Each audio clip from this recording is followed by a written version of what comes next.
culture is fueled, Nick, by the fact that we've given everyone a voice. And one of the concepts you get taught in journalism and marketing, for example, just to call that back, is this idea of the marketplace of ideas. And in the marketplace of ideas, it kind of works like the hidden hand of true capitalism, not like the capitalism we have now, which is like crony capitalism or like social democracy or whatever, or socialist democracy. But they're supposed to be the hidden hand of the market. Well, the same thing's supposed to happen in the marketplace of ideas, where the best ideas rise to the top and the worst ideas are discarded by the people. The people do it themselves. Like, oh, you're dumb. Out of here. Right? But now, because of the scale of social media and its power to beat traditional media to the punch, every Tom, Dick, and Harry that has an opinion, if it's funny enough, Charlemagne the God has this saying that why believe the truth when the lie is more entertaining, right? Like we'll believe the lie as long as it's more entertaining. And I think Elon Musk has a similar refrain, which is something like the most entertaining outcome will be will be the actual outcome. Whatever outcome is most entertaining is what people will pick. So that's a big part of the zeitgeist. Yeah, I tend to think that they don't believe the lie because it's more interesting or entertaining. I think they just perpetuate the lie. So they what the truth is. That's what I mean. You exactly. know what the truth is. No, that's a great Nick. That's a great point. Because I think that all these, yes, Nick, yes, that is a great way to put it, because I think all these people know it's not true, but it's fun to keep playing the dozens on these people, basically, right? Like, and to keep the joke going and to keep the meme economy going and to push these things forward. And so that could have been a thing. Like we were talking about Jelly Roll earlier, right? Of course, there was one person, one dum-dum out of all these people congratulating him and on his side. It was like basically put up a picture of him and Post Malone together and said, now, if these guys were black, they would not be getting the attention like this. It's like, come on. Interesting. Even if that's true, like, why shit on their parade right now? Like, why rain on it? Why pour salt on their success? Like, they're having success. They're having a moment. The fact of the matter is the population is 70+% white. They're white. They're talented. And it is what it is. I'm sure Eminem wishes people would say he's the best rapper of all time, but they never will. And he has to live with that. Well, I think some people might not give that to him, but I give it to him. All time is difficult. He's definitely, but the hip hop world, one of the top ever. The hip hop. There are people in hip hop. Speaking of like Charlemagne, for example, he didn't even put him in the top 10. So I mean, I think that's a thing that Black people do for like in hip hop culture, specifically. So not maybe me and you because we're not in hip hop culture.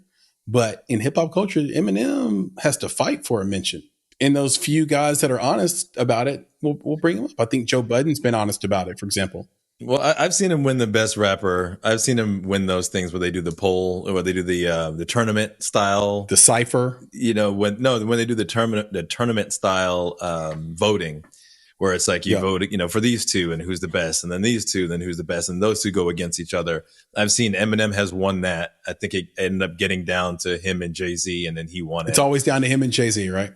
Yeah, and I think you were saying something about cancel culture and the idea that everyone has, I guess, an opinion.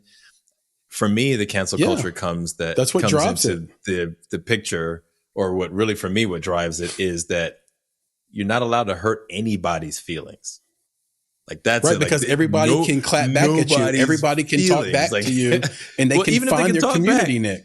You remember Uncle Phil used to talk back to Will all the time, when Will would say something about his weight. He could talk back, he could clap back, but now it's like you can't even make that joke anymore because that's the new zeitgeist, is that you're not allowed to hurt anybody's feelings. I just can't imagine if D.L. Hughley was out there doing his thing. He's gonna, D.L. he's got to do his thing on a whole different radio. Path now. Exactly, whole different path, because that path wasn't going to work anymore. He was going to get But tell canceled. me why you can't, because I have an idea of why you can't. Why do you think you can't make the joke? Yeah, I don't know what the pressure has been and where it exists and who's bolstering it when it just comes to you can't hurt anybody's feelings. I honestly don't know how that's been as pervasive in everything. I mean, short jokes, fat jokes, black jokes, unless you're joking on yourself at this point, you dare not say anything to anybody else. That's how people do it now. They literally joke on themselves in order to make it work. I said, I don't know the answer to why that is. I think I have an idea. Now, I could be wrong. But my idea of it is this. It's the scale, right? You mentioned Will Smith could make jokes about Uncle Phil's weight and know that the repercussions of that is to get some sort of clap back. I hate the phrase clap back. Now you have me saying it. And you sort of get the response from Uncle Phil. But only Uncle Phil. If you do it now, see, because you can make the joke. Like I have a lot of great inappropriate jokes that I could tell you in private. But if I make the joke here in 5 years or 10 years when I run for president, it could come back and bite me. Right? So here's the deal. When you make that joke on the internet, you have a mob that comes after you. But why do they feel so empowered? That's the question that I have, to be against it. Because they have a platform. They've been given a platform, and so basically, if you make a fat joke online, your entire mob will be fat people or fat people's sympathizers or people with fat people in their life that they've seen hurt by those kind of jokes. And that will be the mob that comes to get you. Now, when you have 1 billion people across the planet on a platform, all you need is 300. Now, by percentage, that's nothing.